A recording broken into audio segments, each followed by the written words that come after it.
devant Dieu et devant les hommes de la terre. Personne ne peut le dédire ou le contredire. Le Sahel est une terre hospitalière.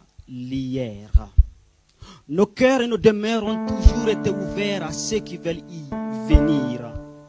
On a accueilli tout le monde en amis, frères, sœurs, partenaires pour les affaires et pour le partage. On a été diplomate. On a pardonné les petites fautes les moins graves. Mais au fil des années, nous avons payé cher le prix de la gentillesse. De mauvais deals sur les matières premières au plan sécuritaire, on a payé cher. On n'évalue pas nos pertes financières, n'en parlons pas de nos pertes en vies humaines. On était fatigué de compter nos morts civils comme militaires. À chaque virage, à chaque passage, c'était le carnage qui décourage. Au fait, nos amis et nos partenaires d'hier étaient les amis de nos pires cauchemars, la tombe de nos espoirs. Mais comme il est dit qu'au bout de l'espoir, il y a l'inattendu, et au bout des tunnels se trouve la lumière. Après tant d'années de souffrance et d'abus, le 26 juillet 2023, une date a changé le Niger et a concrétisé l'AES. Elle a su essuyer les larmes de nos heures sombres et faire place à une nouvelle ère. Il est dit qu'aux grands hommes, les grandes batailles et qu'aux peuples résistants, les grandes histoires. Et depuis ce jour, l'histoire retiendra que l'AES a su se battre pour se vêtir de sa robe de dignité enfouie dans les cœurs. Sachant qu'elle ne fera plus la pluie et le beau temps sur notre sol, en violant le bien de notre sous-sol, elle perd sa boussole et cherche à tout prix à reprendre le contrôle. Comme pour tuer un noir, il faut envoyer un autre noir. À sa demande et à sa commande, la CEDEAO décide d'asphyxier l'économie du Niger et pire, d'agresser notre territoire. Fermeture des frontières, suspension des transactions économiques et financières, gel des avoirs du Niger, mesdames et messieurs. Et que dire? Mais ils ont eu tort.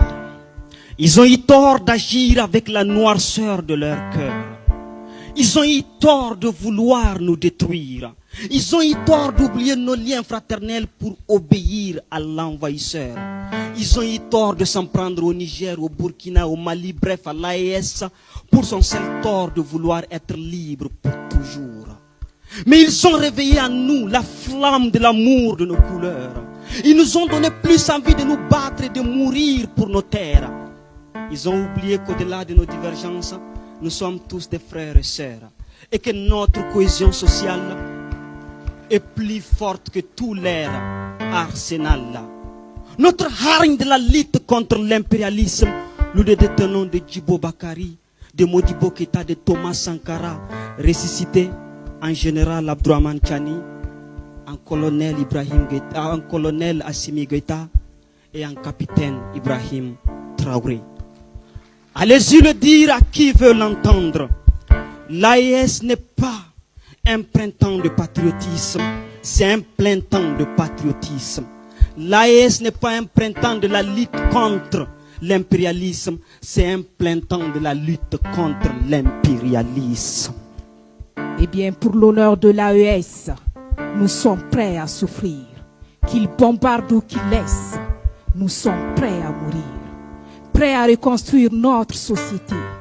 Prêts à reconstruire notre santé, notre éducation, notre économie. Et que dire? Eh bien, il ira bien qu'il ira le dernier quart. L'AES compte réécrire son histoire à la sueur de ses fils et de ses filles. Pour ce faire, nous sommes venus de l'Est, de l'Ouest, du Sud, du Nord et du Centre de l'AES pour un seul objectif. Le déclic de l'Afrique de liberté économique, technologique, scientifique, agricole, industrielle par l'AES. Et c'est possible. Voyons, le Niger qui hier était instable est aujourd'hui stable. Le Burkina qui hier était inhabitable et aujourd'hui habitable. Kidal hier imprenable et aujourd'hui sous contrôle. Le Sahel des terroristes est devenu l'AES des peuples libres. Je vous le dis, une AES avec un droit de veto à l'ONU, c'est possible. Car nous sommes sous le contrôle de Dieu et des hommes capables qui ne voient que le possible dans l'impossible. Sur ce chemin, nos dirigeants sont engagés et nous sommes prêts à les accompagner pour faire le chemin. Car c'est à nous, Nigériens, Maliens, Burkinabés, de nous battre pour faire une trêve avec le rêve d'une AES prospère. D'une AES prospère. Pour ce faire, nous devons dire Mujina Gobe Dakam. Mujina Gobe Dakam.